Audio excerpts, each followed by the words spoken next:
My name's Adele Onyango and welcome to another episode of Legally Clueless. No, seriously, I have no clue what I'm doing, but I'm pretty sure I'm not the only one. Hey you, welcome to episode 274 of Legally Clueless. Thank you for joining the fam. If you are new here, audio episodes go out every Monday and Wednesday. And if you go to our website, which is legallycluelessafrica.com, you can sign up to join our family and get newsletters from me. You can watch our 4 seasons of our video series and our tour series as well. If you're an OG member, I have got nothing but absolute love for you. This is what's coming up in this episode. So we were the only team from Africa going to the global finals in New York. Now, here came the tragedy because now we have our passports, but we still don't have visas. We really worked through it. Even went to our vice chancellor office, told him the chancellor of St. Paul's University at that time was a cabinet secretary. We lobbied even the vice chancellor to talk to the chancellor, at least to get to the president and help us get the US visas. But any angle we used, no door was opening. Finally, we told halt price, a month to the competition, we told halt price. We don't see we'll make it. We have to get appointments from the embassy. We still don't know the appointments. And even after appointments, you still have to wait for some few more weeks before the visa is out. So we don't see ourselves coming. Can we do online? Hatras was no, you're in the finals. You cannot do it online. Okay, first things first, I need to send shout outs and tons of love to those of you who leave comments on our episodes last week. Jose, you left a comment on the leadership thing midweek episode saying, to be honest, our leaders are a reflection of society, what we do at home to what we do in the boardroom. This is not to excuse their behavior, no blame the people, just another thing to consider. I do think so. To some extent. To some extent, I do agree with you, actually. I also want to shout out Char. I hope I'm saying your name right, Jameni. Because maybe it's Char and I'm just here being such a show. Anyway, you're saying you feel so much for her. You left that comment on last week's episode that featured Santana's story about being the sole survivor in a road accident. I also want to shout out our Ruburu. Again, I hope I've not butchered your name. On the This Friendship Thing midweek tease episode, you said, I totally relate with this episode and I feel I'm in the season of looking for meaningful friendships. Girl, me and you both. I'm in that mix heavy. Connie, you say, I always felt like I was giving more than I was receiving and I always wondered what I was doing wrong. I always felt like an outsider. Nowadays, I let go and I have invested in 2 friends that give back. I'm really glad to hear that. That's really important. Just let go. Don't overthink it. And I always say love felt or love given is never wasted. So don't look back and think I did so much for this friendship and nothing, I didn't get anything back. Your job is to just love and to just give that love with no expectations. And if you feel like love is not being served at the table you're sitting on, get up and get out of there. Ukumbini Salim, you say, I realized some time back that I was giving a lot and made a decision to stop when it wasn't given back to me as well. And I crave that level of friendship. And for sure, I need to start all over again. There's no shame in that, Salim. Go right ahead. There's so much love waiting for us in the world. Sometimes we forget about it, but there is just so much love. There's so many more friends just waiting for you. So get on it. Okay, final shout out goes out to Ruth, who left a comment on the episode on this alcohol thing. And you said it's so hard to go anywhere when you're trying not to drink in Nairobi. It's like everything revolves around alcohol. We need more sober-friendly spaces and events. Louder. Oh my goodness. But you know what? Last weekend, I was out until about 2, 3 a.m. And I was hanging out with people who were just doing shots and all of this. I was drinking my hibiscus tea. And I really just enjoyed the conversation, And so now I'm I'm going to look for places that have the drinks I like and just take it from there. But another thing that I thought was pretty interesting, I think a couple of months or weeks ago, I read about the first sober bar in Manchester. And so it's a bar, but they do not serve alcohol. And I kept thinking, I wonder if that could work in any city in Kenya. I don't know. I don't know, but I would be happy. I would be happy if they did. Until then, I'm just going to go to spots that have hibiscus tea or juice, have like pretty fun mocktails, which are like 5 places in total, but we try. We have to keep trying. Listen, if you are on this sober journey, please let me know. I would love to connect and hear your experiences. And if you know nightlife or events that are sober friendly, I'm not saying they can't serve alcohol because I have no problem being around people drinking. I just want a place that has fun options for those of us who don't drink alcohol, to enjoy. Is that so much to ask of? Come on. Anyway, I appreciate all the love that you leave on our episode. So whatever platform you listen on, drop a comment if you connect with something in an episode and I will definitely shout you out. Okay, the second thing before we jump into Brian's story is group therapy is back and I will be sending out a newsletter on Wednesday that has all the dates and all the ticketing info. So you need to sign up for a newsletter ASAP on our website, legallycluelessafrica.com, or start following our Instagram page because we're going to make the announcement on Wednesday and I just wouldn't want you to miss out on tickets. Our group therapy slots get filled real quick. That's that. So let's jump into Brian's story, okay? I don't want to say too much before you listen to it. I will say, because of his story on our Instagram page, which is Legally Clueless Africa, a link is in the show notes, we want to know from you, who is a holder of an African passport, what's been your worst experience getting a visa? And this is not a random question. It is completely linked to Brian's story. 100 African stories on Legally Clueless. Stories from Africa. My name is Brian Ndongo. I was born in Ngoingwa, Thika Town constituency, Kiambu County. Went to kindergarten, nursery school, then to primary school in St. George's Academy, still in Ngoingwa, Thika Town constituency, Kiambu County. Then from there I went to high school, Mororia High School in Gatondo South constituency, a place called Karato, Kiambu County still. Then after that, did my Kenya Certificate of Secondary Examination, then went to campus at St. Paul's University, Limuru campus. Now, in campus is where everything now came to change, or is where now Brian Dongo came to know who Brian Dongo is. Because I remember when I was in high school, the best that I did was just games. I was quite a basketballer and a footballer. Actually, I even made it to the school team of basketball. Now, after that, coming to campus, the first year was just like, now, what am I doing here? And what's the end goal? So I remember the first year was just like just roaming around the school, just utilizing my time with nothing, just masquerading and stuff. But I joined to do journalism studies and I joined to do my diploma. And then I met this friend called Brian Jenga.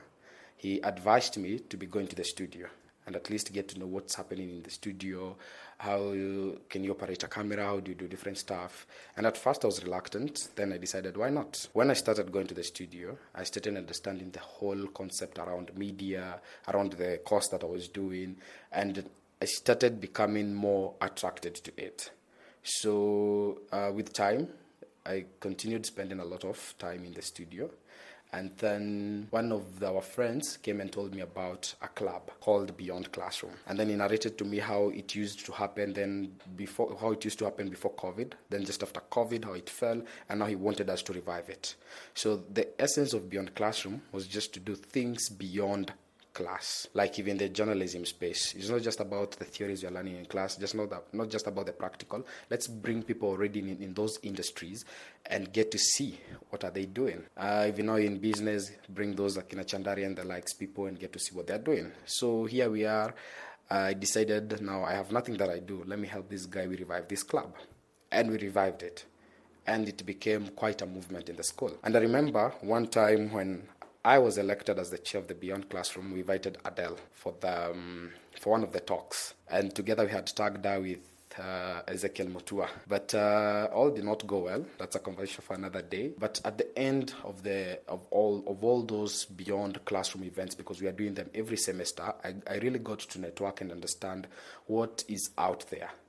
when people used to come, it really motivated me, and I really wanted to do something out of the norm. So after Beyond Classroom, now when I was now working inside Beyond Classroom, seriously, I got to meet different classmates, different friends, who we really formed a bond of wanting to create difference in the society. The one most thing that really made me want to serve others is what I learned since I was small. I've really spent a lot of time with my grandmother than my mother. So I remember now when anyone would come home to ask for work, like maybe I plow for the shamba for you, shosho, or maybe I cut the long grass for you, my grandmother will be like, okay, come and do it. But when they came, let's say, for example, tell them come on Wednesday. When they came on that Wednesday, my grandmother will make sure she cooks for them the 10 o'clock tea, she cooks for them lunch, and she doesn't charge that. And at the end of the day, she'll pay for the work that you've done. And she always made sure that I'm the one carrying that food to those people. So that when the way those people used to smile when they were like, and then one of them told me, do you know we don't even get food from places that we go. They do tell us, you are paying us, so use the money that we've paid you. So that really taught me a sense of service to others. It's not a must you do it, but you just tell yourself, why not? Let me be of service to others. So I grew up having that urge just to want to serve others. So here I am in Beyond Classroom, trying to serve others beyond what they're learning in class. What are you getting outside there? So in that space, I met a lot of friends, and also I was in different clubs in the school, like actors and stuff that were more entrepreneurial. Because of course, in campus, and you don't have money, and you want to enjoy, it can be quite challenging. So you have to think outside the box. Are you getting an extra income, or getting extra money? Because you want to live a good life. So I remember in Enactors, while I was in Enactors, here came this guy called Lennox. He's currently the CEO at Ecobana. And he was like, Brian, I've seen something that we can work around. Something around sanitary pads. And I asked him, what is this? He said, I've witnessed the president, the former president, His Excellency Uhuru Muigai Kenyatta, awarding someone, a female who has done something phenomenal around the sanitary pads industry. And he was like, at the same year, the same president, the cabinet secretary has announced that there are girls who have not done the examination because they don't have sanitary pads. So he was like, what can we do around it? Now, this was the message Lennox was just sharing with his friends all through campus. So we came together, all these people he had collected, and we started thinking about something around sanitary pads. It was quite hard just because people would be like, these are kind of the fantasy ideas that someone would want to get rich with. Others would be like, we are men, what do we want to do with sanitary pads? Come on. So within that journey, now, you had to sacrifice your time, sacrifice resources, sacrifice a lot of things. Now with time, people were avoiding that group and they were leaving because they were like, why spend your time trying to do something you don't even know the end goal? So give us 4 or 5 months, we were left around 4 or 5 people. The people who were left was, of course, Lennox Omondi, the one who came up with the whole idea of forming the group. Then his best friend, Dula Shilton. And then there was also Kylie Mothoni, who was left.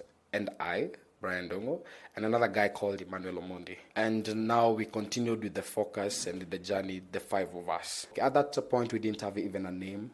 We didn't know what even we were doing. Now, this was majorly in the year 2021. Then when we continued researching and came up with the concept that, yes, there's something that we can do around banana fibers in sanitary pads, that's when we decided to concentrate with it. We had tried all the other plants, but what made us concentrate with the banana was that the absorbency rate with the banana.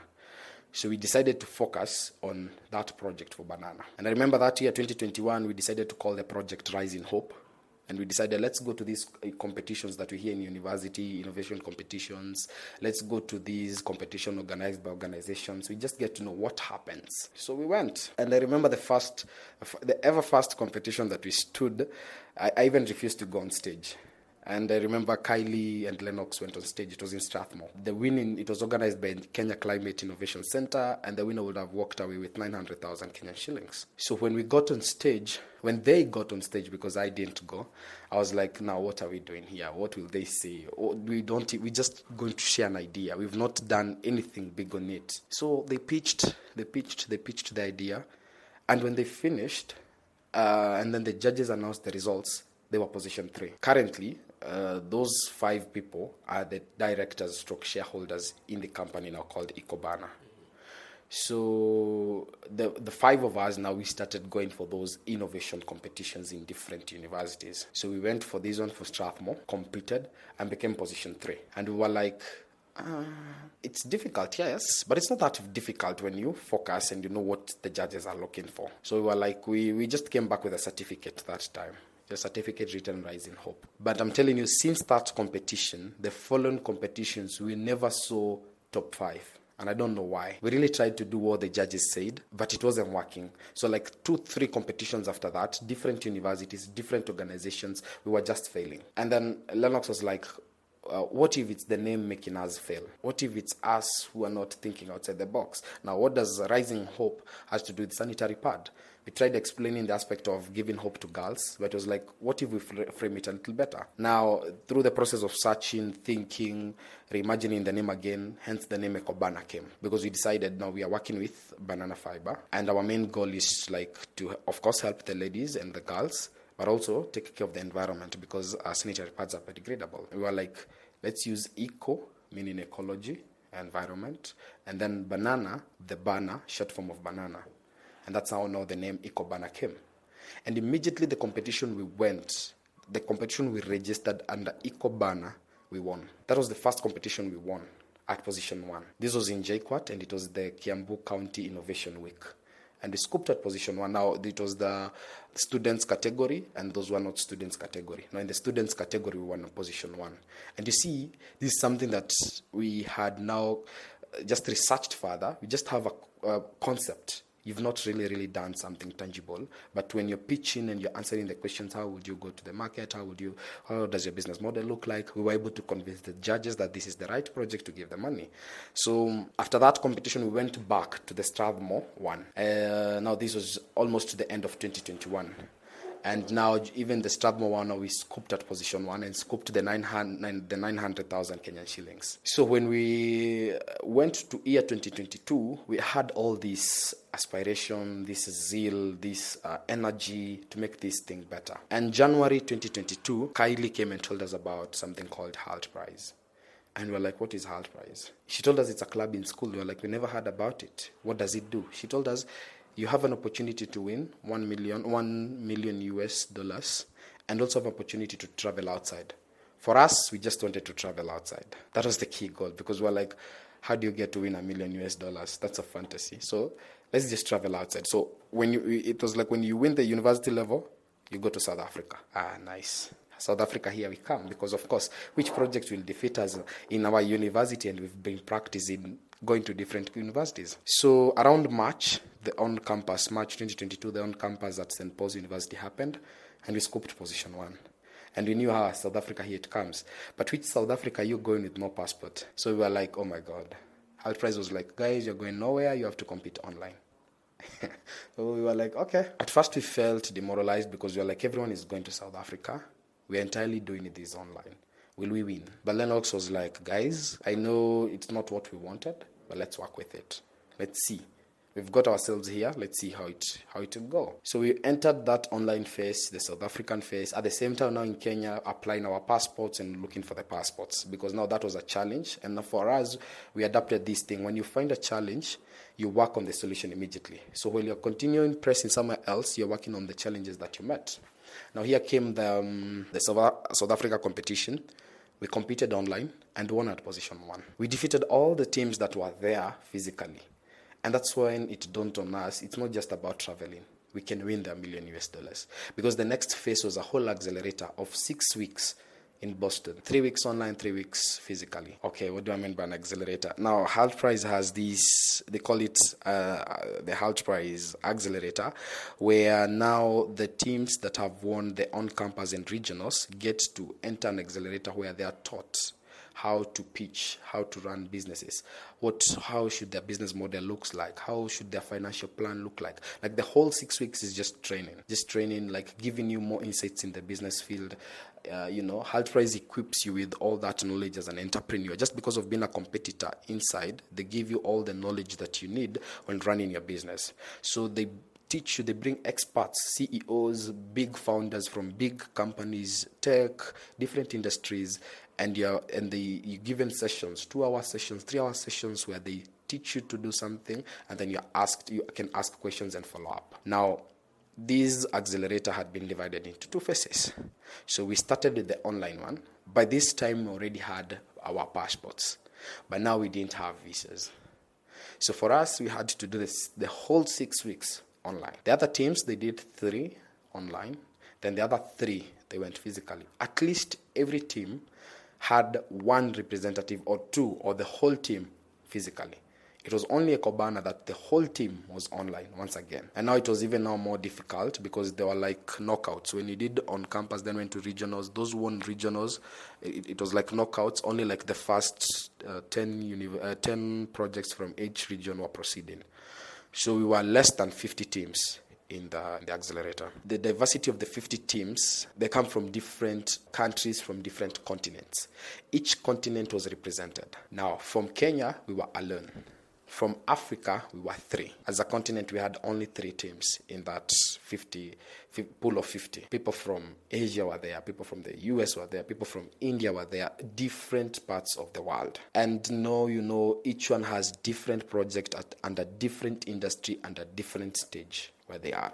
Remember, for us, we're still proving a concept. For us, we're still showing, these are the amount of sales we can make. This is what we can do, If given now, there's $1 million. So we did all the trainings, the 6 weeks, together with the 50 teams. Collaborated in some few areas here and there, but then got to after every week on Friday, we used to have a pitch Friday, where you would pitch what you've learned during the whole week. And I remember Halt Prize brought what was it called? Their on-campus party to Kenya. Now, year 2022, they brought their on-campus party to Kenya. And when they came, I remember it was on a Wednesday, Thursday, Friday. On that specific Friday, we had a pitch Friday. So do you know we actually pitched while in that event? We were like, yes, we were enjoying during the campus on party, but we had, at around 4 p.m., we had to excuse ourselves. We went to a single room, did the whole pitch, what we've learned the whole weekend, then went back to the party. So we had to do that because the party is ongoing and the accelerator is still ongoing. And also we had to endure the late night hours because we were working with the United States time. So you see, we are quite around 7-8 hours ahead of them. So, and we were working with their time. Now you could have a training session at around somewhere 11 p.m., midnight, and you have to attend because those are marks. Now the final pitch for the accelerator came. Also doing it online. All these 50 teams competed. And amazingly, we won at position 2. So only the first 6 teams were to go to the global finals. Only the first 6. So they announced number 1, and then they announced number 6. And we were like, oh my God, they didn't announce us. The first 2 are gone, 4 left. And then they came back to number 2, and then they announced number 2 as Ecobana. And there we knew we've made it to the global finals. Now, it's not just about traveling, it's about now the $1 million USD. And now the other 2 African teams, they didn't make it. So we were the only team from Africa going to the global finals in New York. Now, here came the tragedy. Because now we have our passports, but we still don't have visas. Now, where will you go without a visa? So we really worked through it. Even went to our vice chancellor office, told him the chancellor of St. Paul's University at that time was a cabinet secretary, Professor Margaret Kobia. So we lobbied even the vice chancellor to talk to the chancellor, at least to get to the president and help us get the US visas. But any angle we used, no door was opening. Finally, we told Halt Prize, a month to the competition, we told Halt Prize, we don't see we'll make it.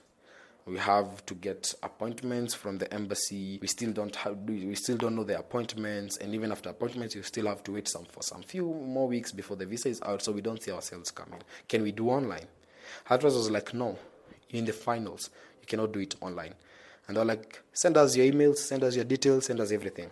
So we sent them. And by the end of that day, we got an email from the US Embassy that our interviews are on a week from that time. And we were like, oh my God, how is this happening? And this showed me something. It's like we still colonized in a way, I don't know, because We used all the channels that we could, right from our school, from our connections, from anyone who would get in touch with, but we failed. By just sending them details and they're outside, miles away from our country, and they just reached out to the US Embassy in Kenya, we just got our visas. So we went for the interview, and we were all told we've passed. So we were to wait for our visa to come like another week after that. Now here we are the week after, going for our visas. And now only 3 visas are there. Only Lennox, Dula, and I. For the lady, Kylie, the visa is not there. When she asks why, they don't have a reason for her. Actually, she's even been told, wait for another week, it's when your passport will come back. So for us, our passports are back and the visa are back. Now, remember, we had been practicing because we now know we're in the global finals. The moment we received an email to go for appointment to the embassy, we now knew we are going to the US. So we were really practicing. So Kylie had her lines, and her being the only lady in the team, and she's an actor, we wanted to use her like to start giving the all, you have to capture the audience's attention. So you have to use the only female that you have because you're talking about a female product, and at the same time, she has those emotions. We even told her, if you're able to cry, just cry when you're starting the pitch. But here she's not going. It's almost some few days we travel. Now what do? So we had to restructure the pitch again because we called her twice, asked them, can Kylie do online? We do physical. They're like, no, there's no option of online this time round. All has to be physical. So we had to restructure the pitch again. So at this point, we decided Lennox and I will do the pitching. So we divided the pitch into 3 parts. He did the intro, I did the center bit of it, and then he finished. So we said for the questions, anyone will answer. We won't divide that you'll answer management, you'll answer finance, I'll answer marketing. No.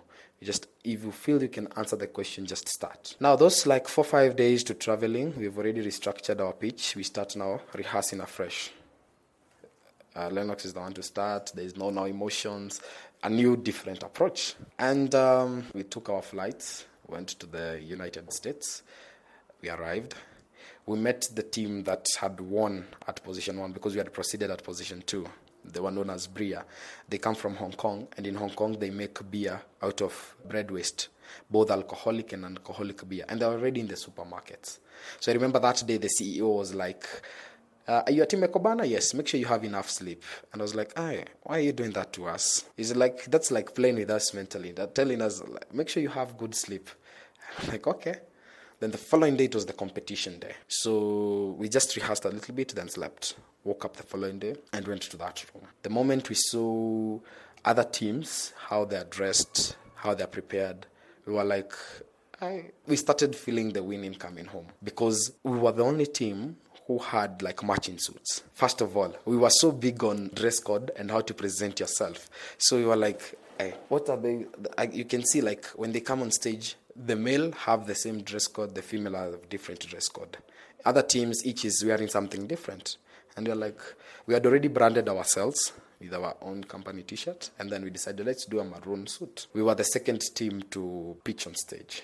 So the first team got pitched. Remember, this is our first time ever in a global stage. We've just been doing it back in Kenya, just in universities level. Even in Kenya, we've never got to a national level to pitch on a national level. So this is our first time in a global stage, talking about 3 African men, talking about a sanitary pad, And the moment I saw judges walking in, and most of them were female, I was like, wow, we are tackling a female product and we are men, and most of the judges are female. So that still gave me hope. So we are on stage. Our 4 minutes started. We did, for the first time, we even did a pitch flawlessly. No word, no changing of sentences, no intertwining of words. Everything flowed from my side and from Lennox's side. And we finished on time. On the 4th minute, because it was a 4-minute pitch, we were done. And then our Q&A questions came. For another 4 minutes, we killed it. Then we went back and sat back. Then the 3rd team, the 4th team, the 5th, and the 6th. Then they gave us around a whole 1.5 hours breakout for the judges to deliberate. During the breakout, like after an hour, we were called back. A callback session where we got into a room. We met all the judges there in a round table. And now you have to answer questions now directly. And we were the only team that was called for a callback. So we entered into that room. And on those stairs, I told Lennox, we are going to get finances questions. And finance will really kill us. So we got there. And Actually, the first question was finance. So they wanted to see the math of cost of production. Now, how do you get to the final cost of, how do you decide that your box of sanitary pad is 80 shillings, not 70? So we had to do it there, but we really fumbled, I wouldn't lie, because it's quite something telling someone what you really not have done, like precisely.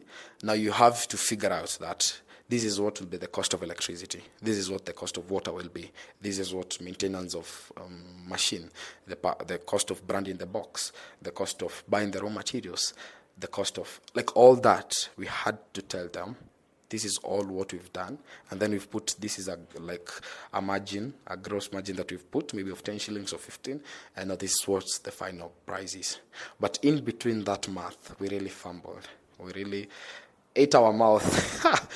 But finally, we were able to answer the question. And I remember I felt in the room, the judges were kind of fighting. It was a fight between the men and the ladies. Because the men, they were not for us at all. They were like, no. But for the ladies, I think what made them attracted to us was the fact that it was like a he for she. You know, men, we are fighting for men, we are fighting for ladies to get the affordable sanitary pads at the same time, end period poverty at the same time, make sure that they don't have to miss school because of sanitary pads. So the ladies were like, this is God. If given $1 million, these people have already shown capability of scalability. They've already shown how they would really impact people around their society, the country, and maybe even globally. So the callback, they asked more questions of like who are board of directors, who are helping us in thinking all this. How would we want to use the money if we won? And it was a callback for around 20 minutes, and then they released us. Then after around another 30 minutes, we were called back to the main auditorium. And now it was time for announcing the results. But there they decided to start with speeches. They gave speeches, and then that guy, Bill Clinton, was the former president of the United States of America, was the one to give the winner, but he wasn't there. So the mayor came, and then the mayor was like, and the winner is, he paused. And we were just there waiting, fingers crossed, and then he just said, Eco banner. The moment he just said Eco, Lennox was seated on my right. He just shot up. He was not waiting for banner because he knew he's the only Eco. He shot up. And I was like, wow. For me, it took some time because here it is, 1 million USD. Here it is. So I shot up after maybe 2, 3, 4 seconds. Because I had to load a little bit. There we were, hugging, telling each other, oh, congratulations. Then we were directed to the stage, got to the stage, did our speeches. I remember that's the only time Dula talked, because while pitching, he didn't pitch, he didn't answer questions. But during the speeches, he got to talk. He was the one who was doing our slides, so he got to speak. And I actually remember his speech was quite sentimental, because the words he said was that this is not just a woman's problem, but it's a collective problem that we should answer, both as men and as ladies. So it was quite sentimental, and actually how we witnessed some people in the crowd even shedding tears, because how we felt at that moment was like, we started the project like 2-3 years ago. Now it is around August 2022, and now we've won, actually 22nd of August 2022, we've won the $1 million. So we got to see people back at Nairobi celebrating. We would see congratulations messages in our WhatsApp, and we were like, we've done our people proud at home. No, it's now we start now the real business. So spent a few days in the US, then came back to Kenya. And now when we came back to Kenya, it got a little bit rough with Halt Prize, because the Halt Prize was like, you guys have won. Whatever you did during the competition, that was for competition. Now we start afresh. You gave us a whole breakdown of how you lose the money, but we want now the whole breakdown again. That was for purpose of competition. We want a new one, detailed, with dates, with KPIs, with how much you'll need, at what point. Now, break down the whole $1 million. So before we understood really what Halt Prize wanted, we took another like 6-7 months back and forth negotiating. But as from end of the last quarter of 2023, the first batch came. And now when the first batch came is when now we relocated to Kisii County. And we went to Kisii County because Kisii County is the #1 county producing banana fibers in Kenya. So and you see our raw materials is banana fiber. So for us, we were comfortable going near the raw material because our final product is not that bulky. We'll distribute it to anywhere in this country. So we decided, let's get close to the raw materials. And that's why we even approached the governor of Kisii County and explained the whole concept we have and what we want to do. And he was like, this is something very great. So he offered us a partnership with the county government. And the partnership is a kind of where we help them in training the farmers in terms of the best the type of banana plant to put or to plant. And in return, we become the market. We buy the banana pseudostems from the farmers. So it's kind of that exchange. Again, gain situations for both, because as a governor, training farmers from his docket, that's he's working for the county, and having market, Kobana being the market of those pseudostem and the farmers getting money in their pockets, that's a win for him and also for us. So yeah, and then now here we are in first quarter of 2024. Right now we have received kind of three to four batches. We decided even to put up our own manufacturing site, and currently it's 70% done. Also, we decided to bring a fully automated sanitary pad machine, one that can manufacture 100 pieces of sanitary pads per minute. It's currently on the international waters coming, and we're still in the process of hiring. We rolled out for applications, and even the deadline one on 20th of February. And now the interviews processes have begun, because of course when the warehouse is done and then the machine has been installed, we need people to help us in terms of operating the machine, in terms of sales and marketing, in terms of finance, production, distribution. So we've already rolled out for applications and interviews are going. But yeah, that's where we are right now. Having a very big vision of becoming the best producers of biodegradable sanitary pads, not only in Kenya, but in East Africa and Africa, and hopefully globally, because currently we don't have biodegradable sanitary pads in the market, especially in the Kenyan market. What we have right now is more reusable and one-time use. So think about a reusable sanitary pad in a place where they don't have water. They cannot be able to wash the sanitary pads on a daily basis, you know. Think of now the single use, they're quite expensive, and it's not like every girl out there will be able to afford. That's why their girls miss in school, because they're unable to afford that. So yeah, our main goal is to become the best producers of biodegradable sanitary pads, and of course make sure that the girl is buying the sanitary pad in the most efficient way and the most cost-effective way. Because if we don't do that, we are talking about making our girls, our sisters not go to school and even not get good job opportunities. The current relationship between our sanitary pads and the other sanitary pads and to girls, number one, is the cost of the sanitary pads. As I said, most girls, those who are missing school, because that's where the problem is, those who are missing school, they're missing because they cannot afford the sanitary pad. You know, typically a girl needs 2 boxes of sanitary pad, and you find that maybe one box goes for around 100 shillings. So before they buy 2 sanitary pads, 2 boxes, that's 200 shillings. Will they buy bread at home, or will they buy sanitary pads? You know, they menstruate maybe, let's say, roughly between 3 to 6 days now, depending on the girl. Now between these 3 to 6 days, it's like a whole week. So that family, if they're unable to afford the sanitary pads, this girl will have to stay at home for that whole week until the period is over. Now, if you multiply that, the number of weeks, and this is every month, if you multiply the number of weeks, the number of learning hours this girl is losing just because of menstruation, what makes her a girl, you'll find out that she's quite missing a lot. And the other thing is empowerment, or rather education. These other manufacturing companies, yes, they are producing the sanitary pads, but they're not doing that awareness, or they're not educating girls on how to use the sanitary pad and also how to dispose the sanitary pads, because those are 2 angles, you know.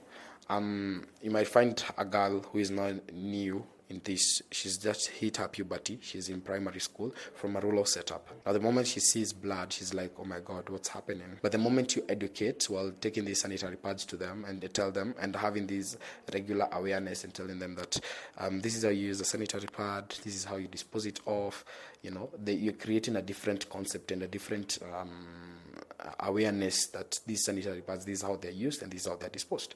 And then you see the better part of it, when they dispose our sanitary pads, they're biodegradable. So now this is part 3. They are biodegradable. Now, they will not like destroy the environment, because the current ones in the market, they are quite plastic. Over 60% of it is plastic, and it's not that biodegradable plastic. When disposed of, and then all the other materials biodegrade, the plastic destroys the environment. The CO2 that the plastic emits, hence destroying the whole environment where we are living in. And now when you come up with a product that's biodegradable, where it will give it 2-3 months, it's fully biodegrades, it's actually nutrients back to the soil.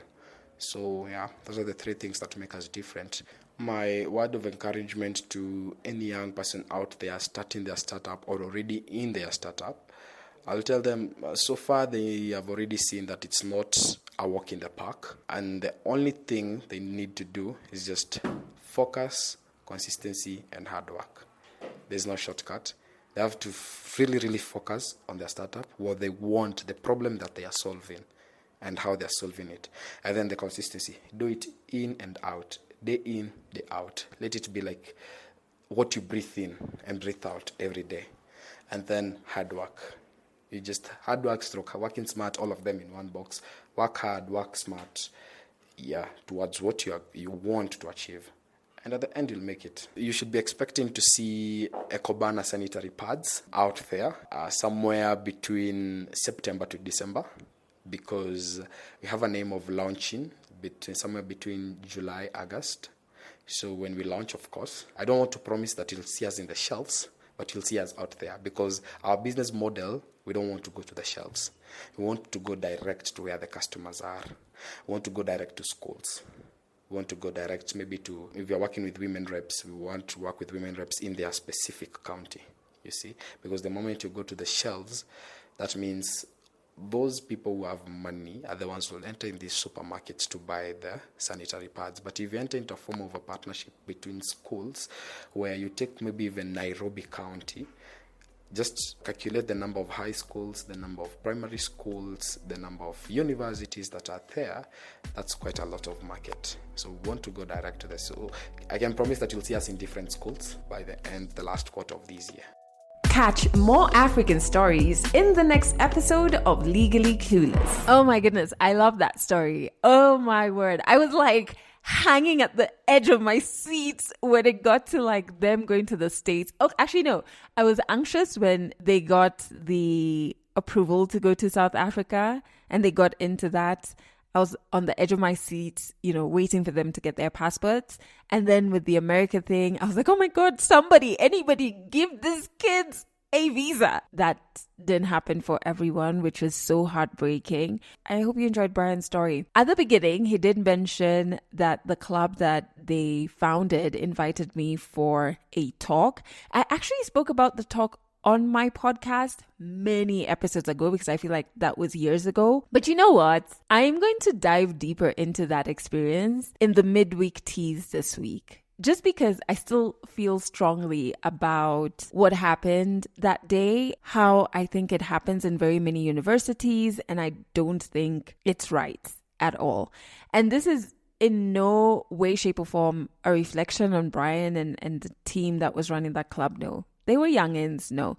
It was actually the adults who were invited to speak to the kids who I felt, whatever happened was just wrong. It was just absolutely, absolutely wrong. I can't remember whether I went into great detail when I spoke about it on the podcast. I don't think so, because it was probably pretty fresh when I talked to you about it. But this week, I'm going to get into it. That's one. Number 2, passports and visas. Oh my goodness. Is there a more dehumanizing experience Africans go through other than when they're trying to get visas?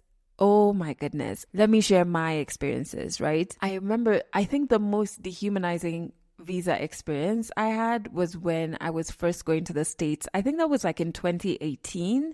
My first time. My passport had other stamps. I had a lot I was coming back home to, but I was going for a goalkeepers conference that was on the global goals, right?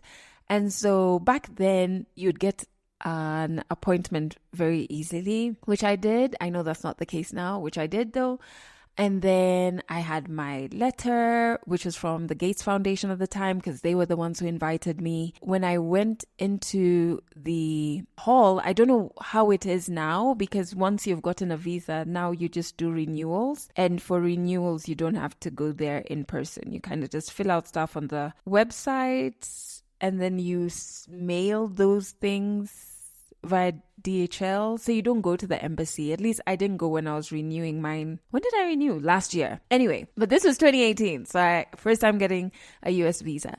And so I go there with all my things printed out, my bank statements, everything that I know for other visas I needed. And when I get there, it's almost like a banking hall. So there's no privacy at all when you go up to speak to the teller. And I remember I was going to the States at the same time as a local artist who was going for an award show, and he had gone to get the visa alongside his DJ. And you're hearing all the questions they're asking, like, how much money do you make every month? And when I think he said something like 20,000 shillings, and he was just told, sorry, I can't process your visa right now. And there were two other people ahead of me. There was an older guy who was going for a coffee conference. The reason I know this is because of the setup in that space. It's like a banking hall, and, they're loud on the other end. Anyway, and the lady asked them to share what is he going to be presenting on. And I'm like, surely this old man starts talking about cacao, I don't know what. I'm like, there's no way in hell you know anything that this man is sharing with you. You're just giving him a hard time. The lady who went right before me, she was much younger. I think she was like first or second year in uni. And her and her dad were going, again, I know this because no privacy. Her and her dad were going to get their ailing uncle, so her dad's brother, and bring him back to Kenya. And she was asked a couple of questions, and then she was asked, what's your marital status? She said single. Sorry, I can't process your visa right now. And I was like, damn, what's my experience going to be like, right? So I step up, I give her, actually, I don't even think I gave her my documents. She starts asking me where I'm going. I tell her I'm going for the goalkeepers conference, and it's all to do with the global goals. She legit asks me to present to her which of the global goals am I passionate about. In my head, the Pan-African in me wanted to tell her, okay, I know the ones that I'm interested in, okay? Which is why I've been invited. You, which one is it? Because what am I participating in here? But of course, you can't do that, right? In the moment. And I just had to endure this situation of presenting to this woman these things and knowing damn well she probably doesn't even know or give a damn about them, which she doesn't have to. But what dance is this we're doing? Luckily, I ended up getting my visa, but I just felt like, what the heck was that? Also because I didn't get up and say I wanted to go to the States. Because of the work I was doing, your own American organization has invited me. So why do I have to go through this dehumanizing experience? That's one. Number two, I love my country. My country has tons of faults. I get that. But so does any other country. Let me tell you, whenever I go to the States, and it's no shade, I have great experiences there. There are so many things that I appreciate about that country. But by day 6, I'm normally like, home time, where is JKIA? I get legit so homesick. Anyway, very dehumanizing experience. I know they're probably trying to change that around now. What I also feel like is unfair is the cost. What? The cost is out of this world. Tena, last year when I was renewing my visa, it was when the dollar to the shilling was doing that dance. Wait. It was painful. It was painful. But anyway, I want to know what your visa experience has been like, especially you who holds an African passport. Which country are you from and what was your experience? Which country were you trying to get a visa to? And did you manage to go, or was it like Brian and the team? The last thing I want to say is when he talks about us as Africans creating our own products like the sanitary pads. So I'm not sure if you know, but a couple of years ago, there was the my Always Experience push. And it was actually spearheaded by someone who is on our Legally Clueless Africa board. Her name is Shefa Okore. I absolutely love her, and she's such a Pan-African, and she's just so inspiring. And she's been on the podcast before. You've heard her story if you're an OG member. So she spearheaded this, and women were opening up about their experiences after having used Always pads from different African countries. Now, I used to use Always pads. I think I'd even done like work engagements with Always. I hadn't suffered any reactions to their products, but that doesn't negate the experience of other African women. And I was so saddened to see the extent of what they were experiencing. And I remember talking to Shefa about it, and she was telling me that she and a couple of other women that she knew would send people who, let's say if you travel to the States or a European country, you tell people to come back with sanitary products. I was like, what? She's like, yeah, many women do it. She was telling me it's because in those markets, the same product is of better quality in those markets than the ones that end up here in African countries. So I remember that year after my Always experience kind of like gathered momentum. First, I stopped using Always in solidarity with all the women who experienced such bad reactions. I moved to Kotex because I use pads. And then when I traveled to the States that year, I made sure to go to the store and buy Always pads to try it out for myself. Where was I not shocked? It was a completely different product, 100%, even from the packaging. But the actual product seemed not to have as much plastic, because I remember one of my main issues with the Always pads was just the sound. I felt like you could hear me coming down the corridor a mile away because I just felt it was so loud.